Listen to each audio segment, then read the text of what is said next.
A play can sometimes leave you feeling perplexed, exasperated, but still with a sense of being entertained. This is especially true of young John Lee's play, Straight White Men, which has recently opened at the Southwark Playhouse. Christmas is a time for family, and Ed, played by Simon Rouse, is delighted to have his three boys back home for the festivities. Eldest son and Harvard graduate Matt, played by Charlie Condo, has recently moved back in with his father. They're joined by middle child and recently divorced baker, Jake, played by Alex Mugliani, and the baby of the group, novelist and teacher Drew, played by Carrie Gregson. Back together, the boys, well, they become boys again, larking about, calling each other by childish nicknames, and generally behaving like overgrown kids, the way siblings often do when they get together. Ed is no better, buying the boys matching Christmas PJs to have their traditional Christmas Eve Chinese takeaway. So far, so normal, you might think. Then Matt starts to cry, and suddenly their straight white male planet is spinning off its orbit. I entered the auditorium and walked into a wall of sound. As the audience took its seats, we were assaulted by the series of hip hop and rap songs played at a volume guaranteed to make certain people feel uncomfortable. Or do they? If rap is your thing, then this was probably literal music to your ears. And as the two characters, persons in charge, Kamari Romeo and Kim Tatum, explain, we are well aware that it can be upsetting when people create an environment that doesn't take your needs into account, which is a nice way of bringing in the story itself. Now, this is where the exasperation comes in for me.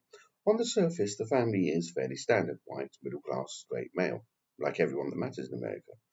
But of course, underneath there are issues, and these are brought out by Matt's sudden and unexpected breakdown over the Chinese.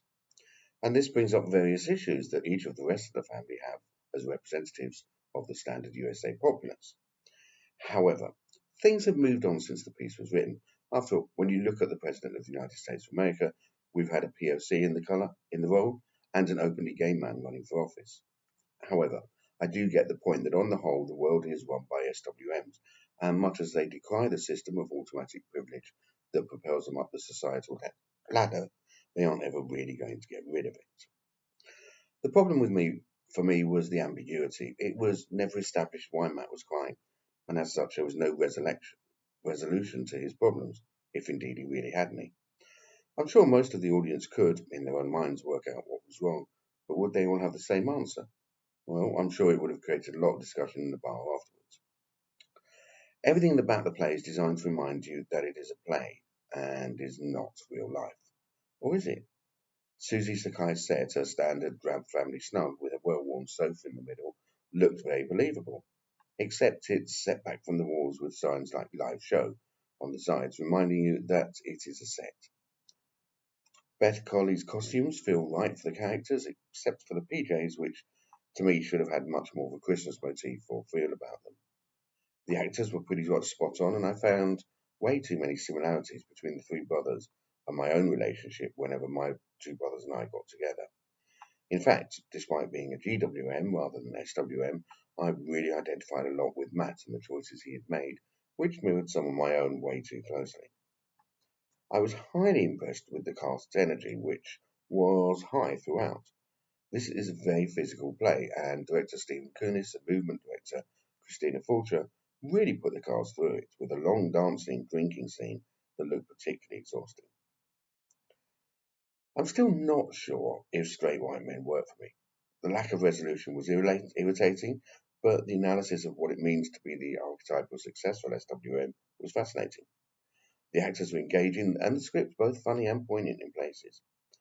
The use of the persons in charge, while excellently performed, as a narrative device was sort of understandable, but I'm not sure once they'd set the scene they really added too much to the story.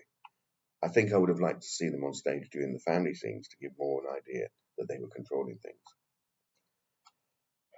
Overall, though, I would recommend this production. It is well thought out and executed with a first-rate cast and a story that is either a plea from the heart or an indictment of a flawed social system. Either way, there's going to be plenty to talk about in the bar afterward. I gave the shows 4 stars on londontheatre1.com, and if you like this video, don't forget to comment, share and subscribe. Thank you very much.